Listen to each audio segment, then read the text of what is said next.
Hindi man naka-attend si Alex Gonzaga sa birthday party ni Polly na may super cute na Toy Story theme at ang bongga may pa, Polly Story 3, present pa rin ang kanyang representative. Ang naging proxy nga ni Alex ay ang kanyang road manager na si JC, dahil hanggang ngayon ay tahimik pa rin ang ating idol at ilang araw na rin nating hindi nakikita sa social media. Dahil buntis si Alex at malapit na ang kanyang due date, napapaisip tuloy ang mga netizens, nanganak na kaya si Alex?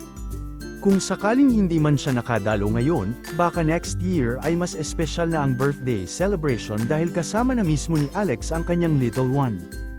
Pero sa ngayon, wala pa ring official update mula kay Alex, kaya sana ay safe, successful, at healthy ang delivery at ang baby.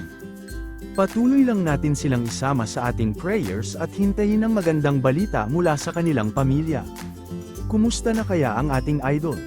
Baby watch na talaga.